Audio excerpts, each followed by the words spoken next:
thing, and then I'll go ahead. I'll share it with you guys then. So I'll look at it after. So,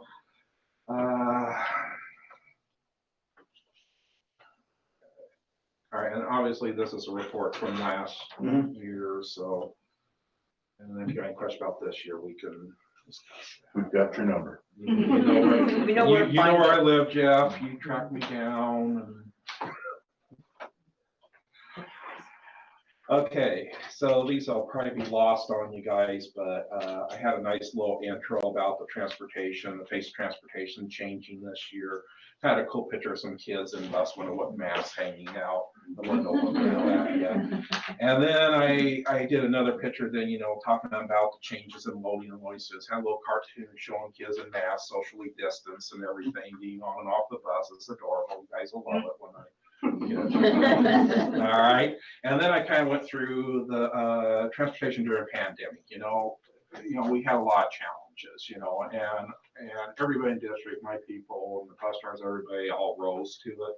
You know, we had a lot of new transportation clean guidelines. You know, being given out federal, state, you know, health department, OSBI, LNI, the district. You know, as far as giving us guidelines on how we transport students, you know, from how we load the buses, social distancing as much as possible, to unloading the buses. For example, one of the recommendations was that we load the buses, limit contact as we were loading, on how we transport students, you know, from how we load the buses, social distancing as much as possible, to unloading the buses. For example, one of the recommendations was that we load the buses, limit contact as we were loading, was to load the students as they got on the bus from the back to the front, you know, and that was a guideline, and that's great sense. Okay, you got the kids on in the back, and then they're going up towards the front, and then vice versa, you load from the front off going when you get into a school, so they're not passing each other. But that's not good if you got a kindergartner at your first stop sitting in the back seat. So, you know, we made the exception, you know, load them that way within reason and age, you know, category. So if we had younger students, we would have load them on the front, but then we would go ahead and load from the back forward as much as possible. During the year, as everybody can remember, you know, we had multiple route changes. You know, we kept, you know, switching between in-person and remote learning. And that brought on new challenges because we never did completely stop transportation last year. We started out with specialized transportation for SPED students and at-risk students. And what we called at-risk students were, you know, students that didn't have internet capability, Wi-Fi and stuff like that couldn't get the access for the distance learning. We also had, you know, students that just weren't doing good on distance learning. There was just kids that just needed that interaction. We needed to get them into school. So we had a lot of specialized routes. The first routes we did, we had multiple schedules. As you can remember, we had students coming in Monday, Tuesday, Thursday, Friday, Monday, and all kinds of stuff. And so we really did a lot of pre-work with our routing program to figure out how, so the drivers knew what they were doing on each day they were doing this. And so we come up with program codes on the routing program for AB schedules and Wi-Fi students and SPED students, you know, showing the different schedules and everything. So when the drivers looked at the program code on their route sheet, they knew what days these kids would be coming into school. Another thing we did when we had small amount of students, we could actually change their schedule days so it showed what days they were coming in. But as we increased our numbers, as we progressed and got more students coming in, we just didn't have the time to go through and change each individual schedule to show the days they were coming in, because then we'd have to change that back. And so that's where our program codes got in, because we could easily add those in, we could easily remove them in a group. So if a driver seen that a kid was on an A schedule, they knew they were Monday, Tuesday. If they seen they were on a B schedule, they knew they were a Thursday, Friday. And then we had a combination. And then we started with this putting combination A/B schedules. And then, like I say, we had SPED and resource students, which come in like 4 days a week. But just kind of giving an idea on that. Another thing that had changed was, you know, assigned seatings. That was a necessity, because we had to know where the kids were, who they were around, for when we had to do the contact tracing. And so, and that seems simple in theory, but when, you know, typically on our routes, we may, we have a 78 passenger bus. We may have 100 kids, showing listed on the bus. They don't all ride, on that particular day, because you have students in sports, you have students in clubs, you have students in band.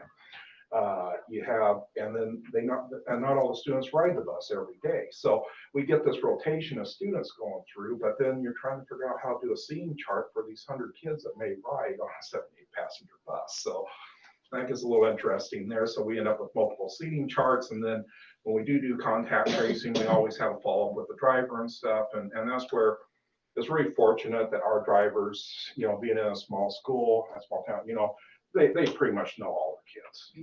They know all their kids, and they know when Johnny or Joey was on the bus. Can I ask a question about the contact tracing? So if we have a student, you have your seating chart. Yes. And you have a student that tests positive for COVID. What's the radius? How many of those kids actually have to quarantine? Does the whole bus have to quarantine? No. What are we looking at right now? No, we're looking at the students directly across from them, in front of them, and behind them in some cases. And so usually Heidi makes a determination on it, on the placement of the students in the bus. So what I usually provide is a scene chart with the area, or if the seating chart was different on that day, I'll send her an updated seating chart with the kids directly in the area. So at most we're losing, depend on the kids. We try to keep it down to, one a seat if possible.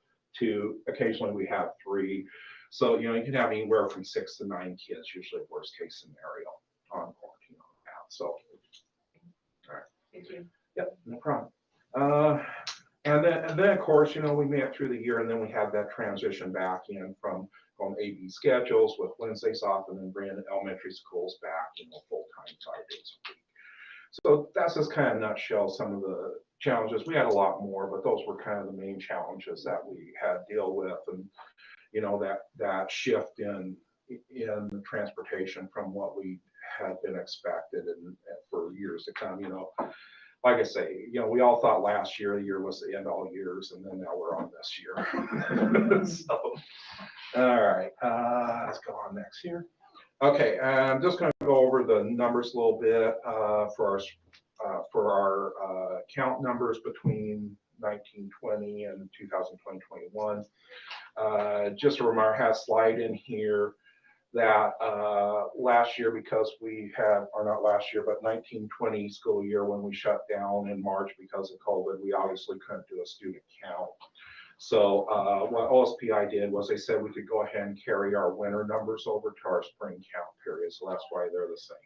So our student count last year for the fall period, which we ended up counting September, October in there, we had 1,414 students basic on the buses. That's a combination of AM, PM numbers. And we had 73 SPED students. Then for the winter and spring, which was the same count, we had 1,394, and then we had 70 SPED. Okay. For our 2020-2021 school year, we actually lucked out, even with this going back and forth between distance learning and in-person learning and our different stuff. We actually were able to count during those times when we had about the maximum number of students we were transporting. Now these numbers are probably a bit lower, but for the fall, we had 308 students on basic buses. We had 38 SPED. For the winter, we had 285 on the basic, and then 34 on SPED. And then on the spring, when we brought back all the elementary school students 5 days a week, we jumped up to 813 students on the basic buses and 47 on SPED. Now, also too, keep in mind too, these counts fell like on the split AB schedules there. So, it was usually on like a Monday, Tuesday, or Thursday, Friday. So basically we were transporting more students than that, because we were transporting, like 300 students, for the A schedule and 300 students for the B schedule, since they were just split out. Let's see. And then we'll go here. Okay, our transportation funding allocations for the last 3 years. Okay, I'll go ahead and give you numbers on that. For 18-19, our allocation was $1,401,027.21. okay, for 1920 allocation was $1,334,515.94. And then for our allocation last year for 2021 was $765,714.02. Okay. Now, as you notice, those numbers go down. I don't want you paying too much. There's a little bit of light in the tunnel when I get through this. The reason for our drop in our allocation money from 1819 and 1920 was because in the 1819 school year, the legislator had to give a salary increase to go ahead and help compensate for where a lot of districts were lacking in money, because there's been a really push from districts and school district stuff to get more funding for transportation. So they went ahead and give us, and you'll be able to see this when I get the PowerPoint here. I got comparisons of our 1026As, which are the forms which show exactly how all our funding and everything breaks down on. And where this legislative salary increase was on 2018 and 19 was $189,866.68. So that gives us the increase on the 18-19 school year.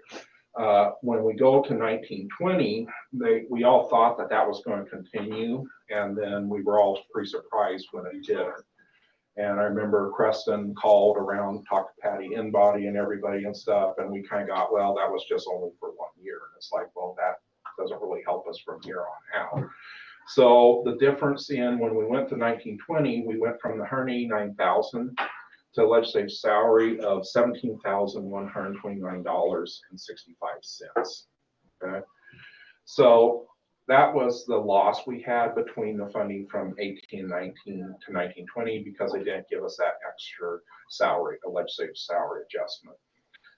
We did, though, if you look at our the basic allocation that we get, we did have an increase of almost about $4,000 shy of 100,000 increase in the basic allocation. So we did get an increase from our student count and everything. It just ended up being a negative because we didn't get that legislative salary adjustment.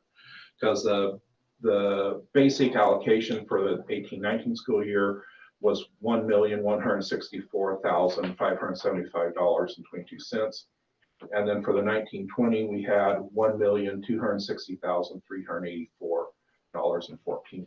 So we actually, in our student count and everything, and how we're doing anything, we actually continued our trend to bring in more money without losing money, but we just lost on the salary adjustment. Okay, going on to the 2020-21 here. If you remember, we had that real dismal number of about 757,000. Well, they went ahead and they put OSPI, kept saying they're going to do something about, and they actually did. So they did a transportation stabilization funding, and we got a May portion last year of $226,818. And then we got a July portion for about $57,565. So our total allocation was $284,383 when it was all said and done. So what that transitioned into, so our allocation before was the $765,000. So our final 2020-2021 allocation ended up being $1,050,000 and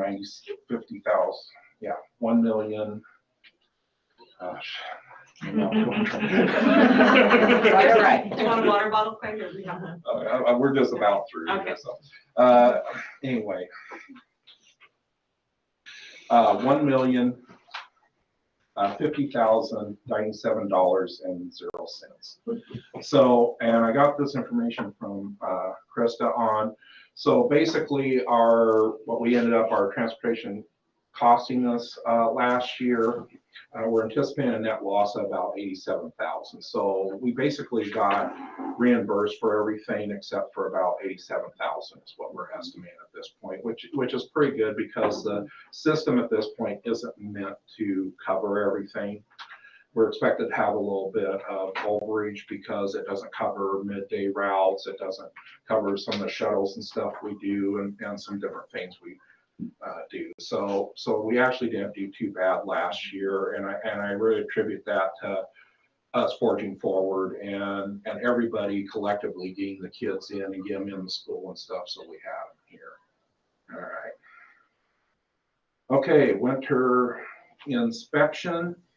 We had 10 buses inspected. We had 1 out of service and 3 buses with SATs on them. The 1 out of service bus we had was a $6 switch in the door that stuck. And so the 8 lights wouldn't work properly. They wouldn't go to amber to red when you open the door. So 2 shots of WD-40 and we put back in service, but they went out of service. So really good on the winter inspection. Summer inspection, which it would have been better, but wasn't too bad considering the amount of time that the buses sat. And plus, we never had a mechanic for about 7 months out of the year. We only had a mechanic for 2 months. We inspected 33 buses. We had 4 not presented. We had 1 bus that was involved in an accident about a week before the inspection, so we were unable to present it. We had 2 buses at outside shops for major repairs waiting for parts. As everybody can see now, we were already kind of feeling that last year with COVID and everything, having difficulties getting parts and supplies and stuff. And we were just like months out on receiving parts on some of the buses, and so we weren't able to present them. And then we had 1 that we found we had a major issue with it. It had a crack in the differential, which is pretty common on those years and stuff. And so we didn't have time to fix it, so we just did not present it on that. Now we ended up with 4 buses out of service, but I think they were just training their people this year on us. Yeah. They had a lot of people there this year, and it was well, let me get to the house services. Yeah, we had 1 bus. We had a hole in exhaust, and again, that happens from time to time. They'll look fine and we'll inspect them and we'll bring them in, and they'll have a hole or something in that. And they're really stringent. If they can feel an exhaust leak like 6 inches away, then they put a bus out of service. We had another one. We sent it out to have. We had a flat tire on it. The shop we sent it out, they aired them to 35. It was a Type A bus. They aired the tires to 35 pounds instead of 80 pounds.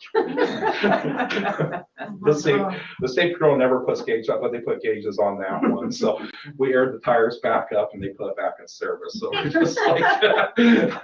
So then we had another bus. We had a fitting a fitting was leaking on it. One of the airlines was able to fix that day and put it back in service. And then the 4th bus we had on the buses they have the rubber flooring.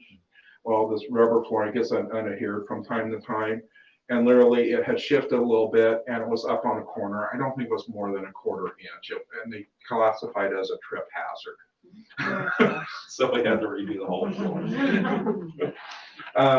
As far as buses with SATs, we had 20 buses that come up with multiple unsats, and they just kind of run the gamut. We had some minor oil and coolant leaks. One of the big things is the airlines will shift around from time to time. We have separators or anything.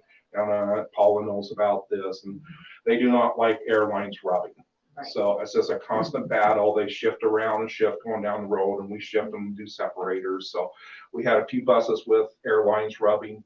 A few faded do not pass signs, a few lights in off because you get, dome lights, interior lights, and tail light stuff, a few lights like that. They actually wrote 1 up for missing 1 screw in a trim piece on the step well. We had a few heaters in off, auxiliary fan, then some holes in seats and a few little seat issues, a mirror in off, a hole in a washer hose, and a few loose exhaust clamps, and then some shocks were damaged by rust. And that was just kind of about nutshell stuff. There was nothing, no safety issues or significant safety issues or anything, just general kind of run-of-the-mill maintenance repairs and stuff on that. So I think that's about it on the inspection. If anybody got any questions on that? Okay. Okay, and just kind of give you an update on the school bus replacement grant. We went ahead and got that finished up just to refresh everybody's memory. We got that from the Department of Ecology. The replacement funds were from the Volkswagen emissions lawsuit. We received $35,000 per bus that we replaced, 2001 older.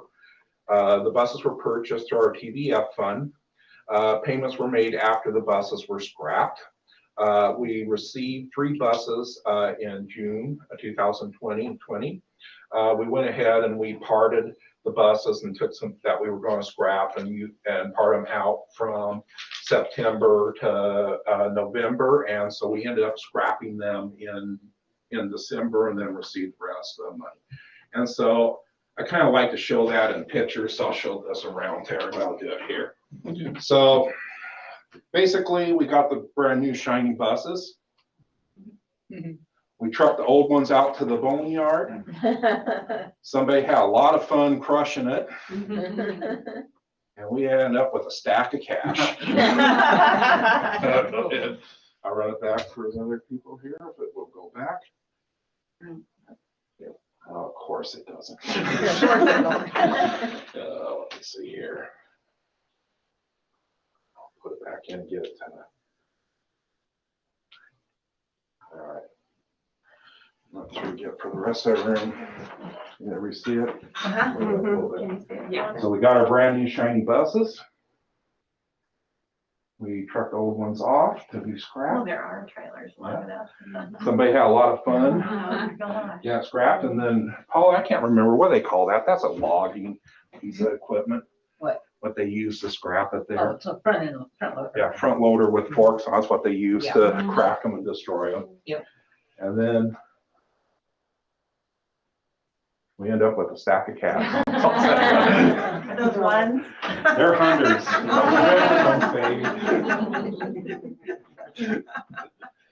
All right, and that concludes my little show. Very good. Thank you, Clay, Thank you. especially for working on the fly here. Yeah. No worries, we're used to adapting. This is like year 2 of it. Getting pretty good at it. Yes, we are. So real quick, we're on the same topic. Wasn't there a change in our funding, like mechanism, the formulas as well? For the busing and transportation in here? Well, I don't really change. I mean, this all still runs through the STARS system, Yes. right? Yeah, but isn't there a hold harmless on ridership numbers or what are they? I can't remember what they were calling it, but That was a stabilization Okay. fund. That- Yeah, okay. that's stabilization. That's what fund. was going on, was Yeah. their numbers Yeah. dropped because of unforeseen, they didn't. No, they penalize did, us we did on- all the best we could, transportation, and then OSPI stepped in and give stabilization money. Yeah, because I remember So- Kim said it was kind of bad news at first, and Yeah. then we ended up getting some of the stabilization money that brought us closer to what. We're actually, because we got our count numbers like in our first initial allocation in March. I remember in March, and so me and Kim were actually surprised. It was actually higher than what we were anticipating. So we were really tickled when we see the stabilization money. Yeah. That's why I say it looks really bad when you look at the slide and you see that, but then once you see the stabilization money and where we ended up with, and then what we ended up with, what we were losing, we really did quite well last year compared to a lot of other districts. We just hope they don't take it back next year. Yeah, yes. They always keep that option. Which they might, yeah. But we were already having issues with the STARS and the funding kind of Oh, yeah. mechanism. for rural We're schools. 6 figures Yeah, this has underfunded been- every Yeah, year. okay. Yeah. Yeah. So we're still falling way short Yeah. with Yeah. getting our numbers. Exactly. That was the point. I was trying to When get when we're at. talking a great year, it's just less Which is underfunded than more- we usually are. Yeah. Less More help underfunded. that we could ask the legislature. Yeah. Right on. Thank you, Clay. Any other questions or comments or anything? Okay. Thanks, Clay, you always do a great job. Well, thank you so much. Thank It's you. always nice coming and seeing you guys. It's been too long. Thanks, Clay. Yeah, no kidding. I had to come hunt you down. Yeah, so, yeah, whenever you get You back. know where I live, man. I found you. Yeah, if you could just send or share that on the I'll give drive it so we to- can. Yeah, I'll give it Yeah, a because check. I'll need to attach it to the minutes anyway, and then I'll send it out to all you Sweet. guys as soon as he gets through Yep. tomorrow. Awesome. you. Thank Okay. you, Debbie. Okay, Clay, you are free to go. All righty. Unless you want to stay for the rest of the meeting. I'm gonna stay for a few minutes. Okay, then we'll move on to hearings of individuals and groups. These are the 4 people that signed up to Okay. talk, Right. who Gary, want do you to mind calling man in from the door? the door. Uh-oh. Now, some of them are gonna be at the door because they don't want to wear masks. Just a reminder, if we could ask them to just mind their language a little bit. We got a red flag from YouTube last time. Yeah. We've almost got YouTube down. Not even a commune? No. Well, it's all automated filters, you know, so. Yeah, I thought they were gonna shut us down.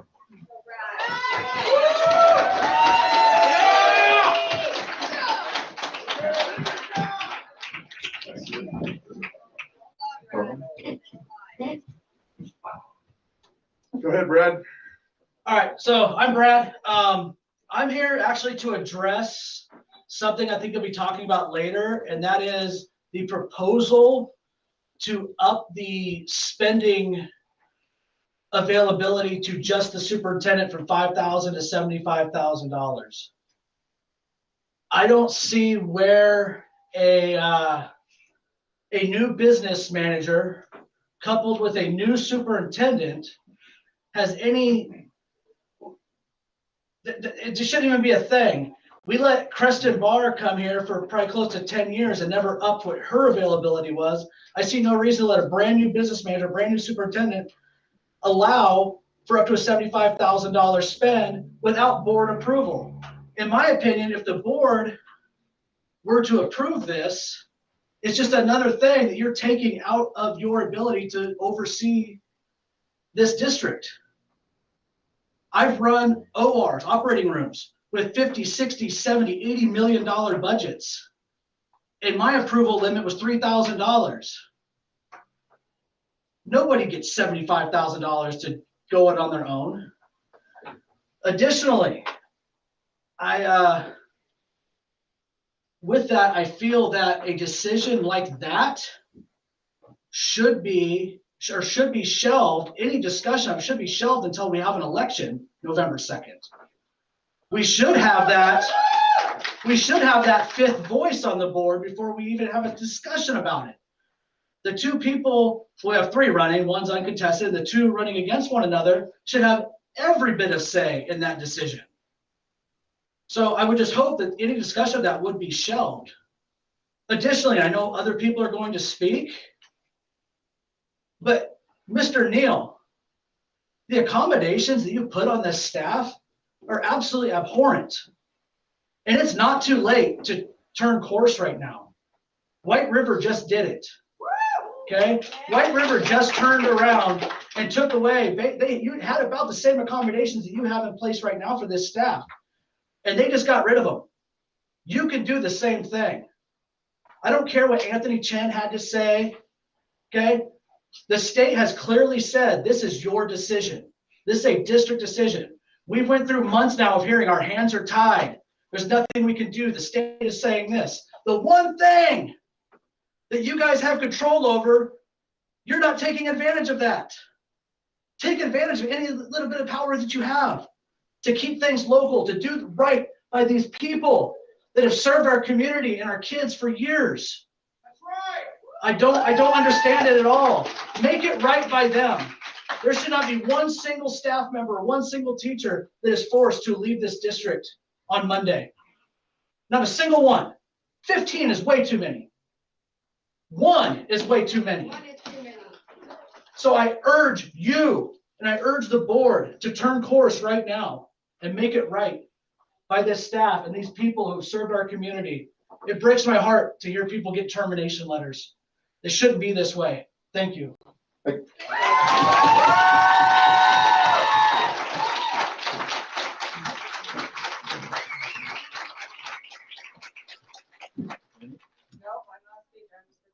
Maybe. Confidence, Charles. I'm here tonight. Did you start my clock already? Go.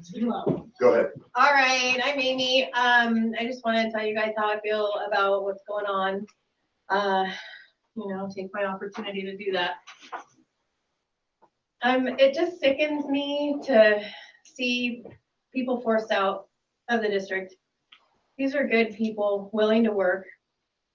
And like Brad said, you guys have all the authority to keep them. You really do. And so I'm looking at your faces and I'm saying that this is your doing. This is your problem, your fault, and you're doing, and you're affecting our kids. Those are the ones hurting from it, not to mention the families in the community who are losing income and probably having to sell their houses and going to move so that we can have this nice little liberal town who wants to follow all this Jay Inslee mandate stuff. And that's not what I moved here for. I moved here 6 years ago, and that is not why. So I just think that you guys are really doing a disservice, and it's really unfortunate. I also read the agenda and the budget, and I don't think that you should have that expenditure either. 5,000 to 75,000 is way too big of an increase. I was hoping it was a typo, and it's not. I don't know what you intend to do with that kind of money that the board doesn't want to oversee. So please shelve that. I urge you to shelve that. And I think that we do need an election with a fair board and all of our people presenting all of the community that's out here to do the right thing before you guys make big changing decisions. With a new business manager and a new superintendent, you guys are not proven. I don't know your track record. You haven't been a superintendent of a school district before. You didn't get my vote. So I just think that that would be really unfortunate for you guys to do that. And your accommodations on these teachers are segregation. You guys are making them stand out against their peers. You're making them eat lunch in their cars or by themselves. They can't even be in a break room with their staff members. How do you teach a kid if you have to maintain 6 feet of distance? I'm sorry, what we want me to? Yes, it's discriminatory. If you can get in past COVID when you're vaccinated, then why are we making unvaccinated teachers only wear a KN95 and stand out in this discriminatory practice? Okay, everybody can get in past COVID. So I would love to hear the proof that says unvaccinated people are a danger to others, students or staff. And if you're that afraid, maybe you should move.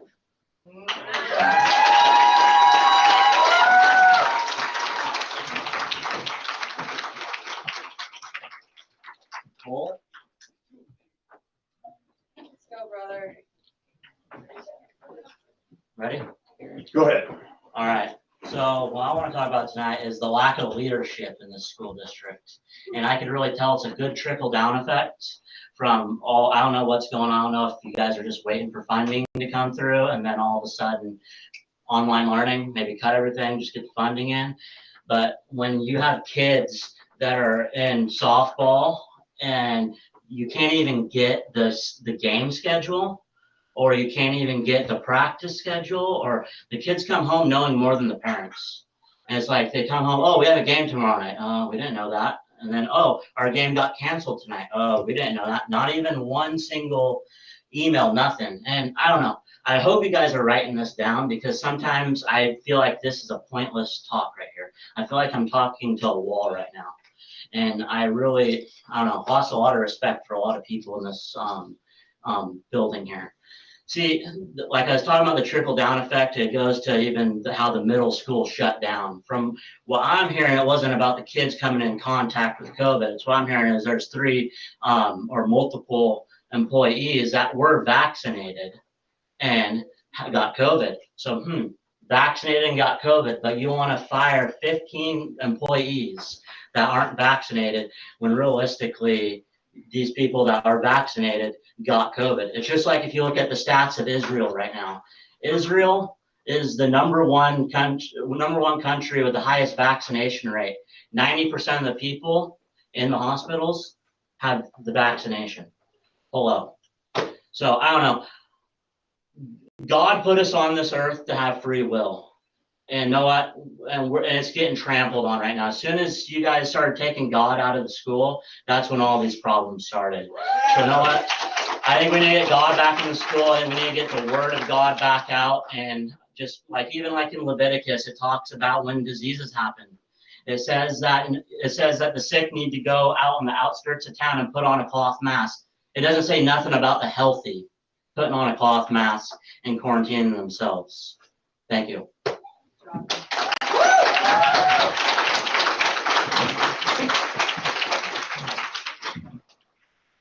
Jill?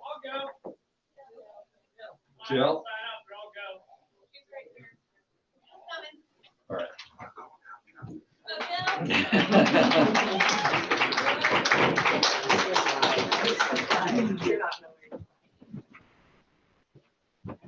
Let me unpack here.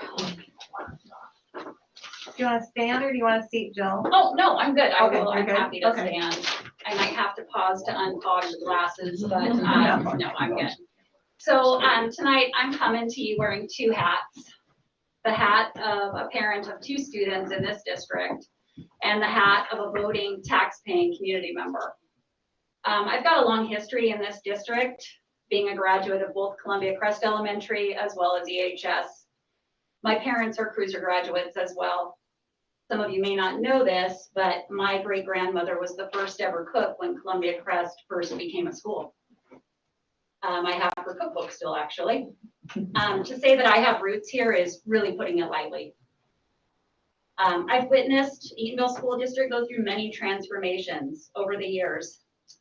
Most of them have been positive, but this recent one of potentially terminating loyal employees has me really concerned for our district. It concerns me mainly because I don't believe it's necessary. This potential disruption to our students' learning does not have to happen. Because of this situation, a growing number of community members have lost faith and trust in Eatonville School District. These folks who ESD depends on to pass levies and bonds. That should be concerning to everyone associated with this district. We already struggle in Eatonville to convince voters to pass bonds, even when the monthly cost equates to that of a coffee from our local coffee stand. We've also faced times in the past when levies have to be rerun due to first round failure. My understanding is that there are additional costs that come with that second running of a levy. I don't know that ESD has extra funds to throw away at that. I fear that that's exactly what we're going to see the next time we run a levy if it's followed through with terminations on Monday. And again, I'm going to remind you that those terminations don't have to happen. There's a way around them besides forcing KN95s and weekly COVID testing on unvaccinated staff. There is a way. As a parent, I have been so pleased with my boys' experiences in Eatonville School District overall. If you know my older son, Walker, he's easy peasy. You say it, he does it. You say jump, he says how high. Colston, my sixth grader, on the other hand, he's a ball of fire. And a few of you in this room can maybe attest to that. I thought I saw Diane somewhere. She knows, she is well aware. But you know, he's happy in Eatonville School District. He's excelling as a student. Both of my boys are. I don't believe that their days will be disrupted by the loss of a teacher, but the loss of support staff will certainly impact every kid in this district. And if it impacts a kid, it impacts a family. And that is not okay. And it doesn't have to happen. It's a shame. I do have friends, though, whose children are slated to lose their classroom teachers. And again, this is a disruption to learning that is unacceptable and unnecessary. In closing, I'd like to tell the board members, that was not orchestrated by me. I'd like to tell the board members that I appreciate what you guys do. Your job is not easy. I don't envy your position for a minute. This last year, I'm sure none of you had any idea what this was going to be like. but I thank you for the work that you are doing and the work that I believe you're going to continue to do. I also want to share just a quick tidbit.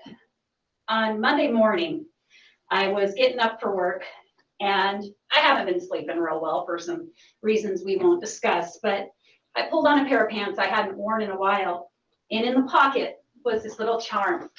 It's an angel of hope.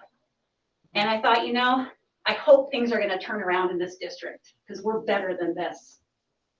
And intended. Thank you.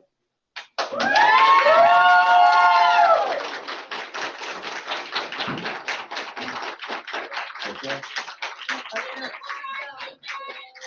That's all that's signed up, right?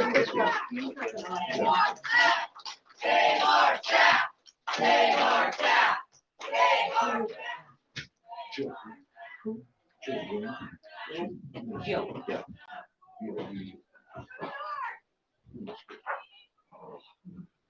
Could I suggest that we have